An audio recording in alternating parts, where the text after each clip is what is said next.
O Império da Ignorância. Olavo de Carvalho. Diário do Comércio, 10 de setembro de 2015. Vamos falar o português claro. Aquele que não dá o melhor de si para adquirir conhecimento e aprimorar-se intelectualmente não tem nenhum direito de opinar em público sobre o que quer que seja. Nem sua fé religiosa, nem suas virtudes morais, se existem, nem os cargos que porventura ocupe, nem o prestígio de que talvez desfrute em tais ou quais ambientes lhe conferem esse direito. Discussão pública não é mera troca de opiniões pessoais, nem torneio de autoimagens embelezadas. É eminentemente intercâmbio de altos valores culturais, válidos para toda uma comunidade humana, considerada na totalidade de sua herança histórica, e não só no momento e lugar. O direito de cada um à atenção pública é proporcional ao seu esforço de dialogar com essa herança, de falar em nome dela e de lhe acrescentar, com as palavras que dirige à audiência, alguma contribuição significativa. O resto, por bem intencionado que pareça, é presunção vaidosa e vigarice. Todos os males do Brasil provêm da ignorância desses princípios. Políticos, empresários, juízes, generais e clérigos incultos, desprezadores do conhecimento e usurpadores do seu prestígio, são os culpados de tudo o que está acontecendo de mal neste país, e que, se esses charlatães não forem expelidos da vida pública, continuarão aumentando, com ou sem PT, com ou sem impeachment, com ou sem intervenção militar, com ou sem Smartmatic, com ou sem mensalão e petrolão. Desprezo pelo conhecimento e amor à fama que dele usurpa mediante o uso de chavões e macaquice são os pecados originais da classe falante no Brasil.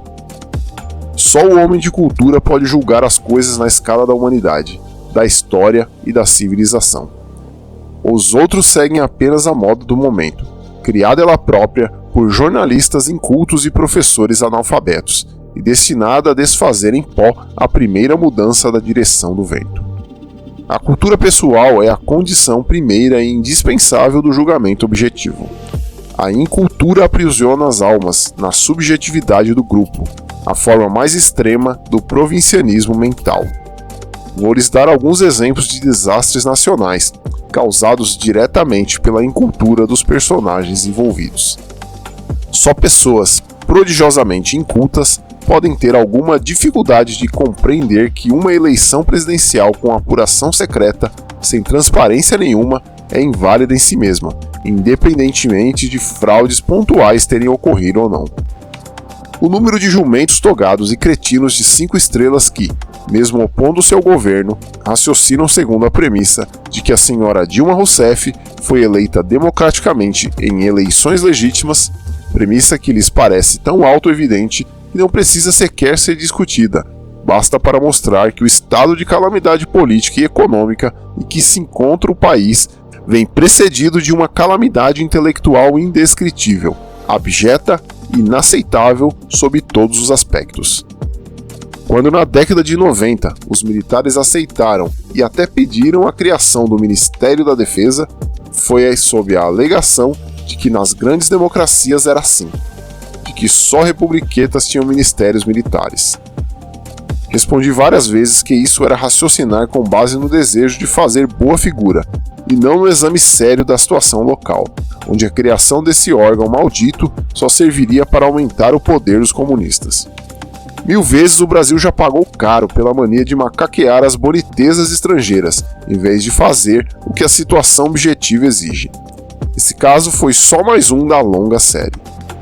Mesmo agora, quando a minha previsão se cumpriu de maneira mais patente e ostensiva, ainda não apareceu nenhum militar honrado o bastante para confessar sua incapacidade de relacionar a estrutura administrativa do Estado com a disputa política substantiva. Continuam teimando que a ideia foi boa, apenas, infelizmente, estragada pelo advento dos comunistas ao poder. Como se uma coisa não tivesse nada a ver com a outra, como se fosse tudo uma soma fortuita de coincidências, como se a demolição do prestígio militar não fosse um item constante e fundamental da política esquerdista no país, e como se, Já no governo FHC, a criação do ministério não fosse concebida como um santo remédio, com aparência legalíssima para quebrar a espinha dos militares. Um dos traços mais característicos da incultura brasileira, já assinalado por escritores e cientistas políticos desde a fundação da República pelo menos, é a subserviência mecânica a modelos estrangeiros copiados sem nenhum critério. Numa sociedade culturalmente atrofiada, a coisa mais inevitável é que todas as correntes de opinião que aparecem na discussão pública sejam apenas cópias ou reflexos de modelos impostos, desde o exterior, por lobbies e grupos de pressão que têm seus próprios objetivos globais e não estão nem um pouco interessados no bem-estar do nosso povo. Cada formador de opinião é aí um boneco de ventríloco, repetidor de slogans e chavões que não traduzem em nada os problemas reais do país e que, no fim das contas, só servem para aumentar prodigiosamente a confusão mental reinante. Como é possível que, num país onde 50% dos universitários são reconhecidamente analfabetos funcionais e os alunos dos cursos secundários tiram sistematicamente os últimos lugares nos testes internacionais, o currículo acadêmico de um professor continue sendo aceito como prova inquestionável de competência? Não deveria ser justamente o oposto? Não deveria ser um indício quase infalível de que, ressalvadas umas poucas exceções, o portador dessa folha de realizações é muito provavelmente, por média estatística, apenas um incompetente protegido por interesses corporativos? Terá sido revogado o "pelos frutos os conhecereis"? A interproteção mafiosa de carreiristas semi-analfabetos unidos por ambições grupais e partidárias tornou-se critério de qualificação intelectual?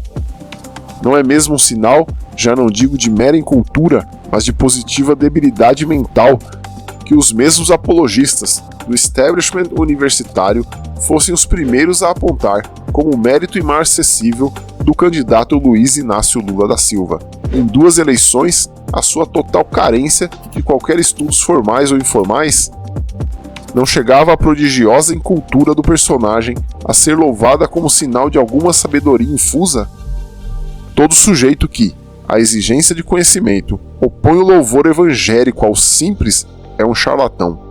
Jesus prometeu aos simples um lugar no paraíso, não um palanque ou uma cátedra na terra.